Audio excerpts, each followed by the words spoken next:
For this next edition of the Armour All Summer Grill with Paul Morris and Greg Russ, we want to talk about Simona Di Silvestro. We bid farewell to her after a number of years in the championship. She's off to do some GT racing and Formula E next year, and that's a bit of a loss, mate, isn't it?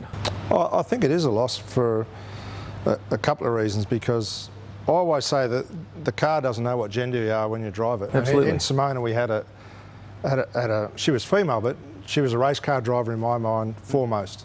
I didn't think about what sex she was when I saw her drive. Yeah, through and through. So why then, when you look back on it, you know, in a balanced sense, with all that time she spent in the class, why wasn't it something that yielded more results, more fruit?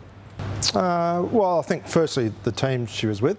Obviously, we spoke about before, the Nissan and the Kellys, they struggled to make that package. Of course, they were stretched with 4 cars. You know, they're going to 2 next year. For whatever reason. Yeah. But, you know, and I think earlier on people gave her a pretty hard time, because there was, you know, you saw when she first started racing in Australia that guys would rather crash than let her pass.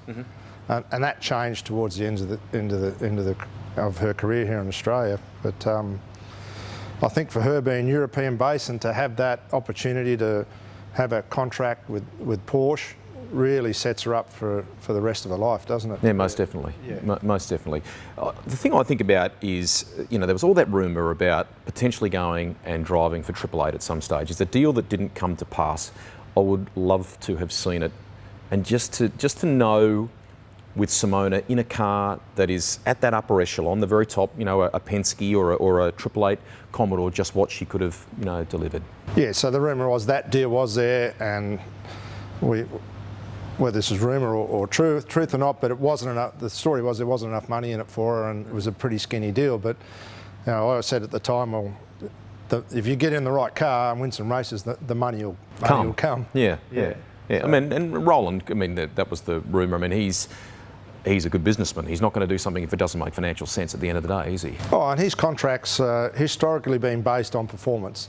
Low base, win a heap of races, you'll make $1 million a year. Yeah. But if you don't, you're making a couple of hundred, you know. That's how his whole team operates. Everyone's incentivised. So I'm guessing, and I this is surmising, that you know, she wanted more money than they were prepared to give her as a base, and the deal didn't come together. That said, she's made quite an impact on the sport, and, you know, key team managers and so on. So will we see her back here in the endurance events? Obviously, she's announced very recently that there's a GT component to what she's doing in 2020 as well, and there is a clash with one of the dates there. So is it just going to be a Bathurst wildcard for Simona Di Silvestro, or a limited enduro program? What do you think we should see?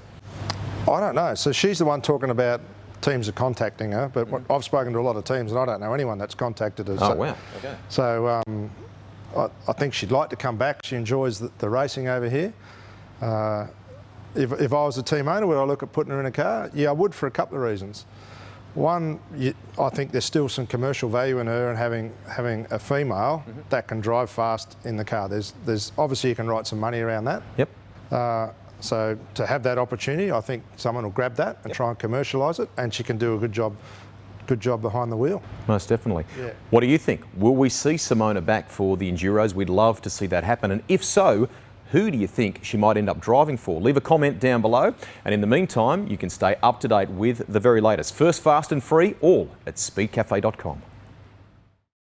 Each week, Armour All will be giving away the ultimate summer essentials pack.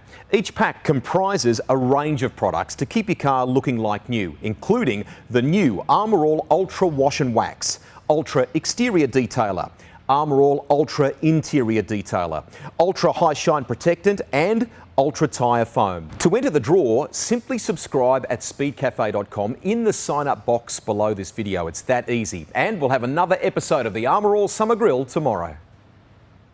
Pride ourselves on keeping our car looking like new. This is why I use Armour All.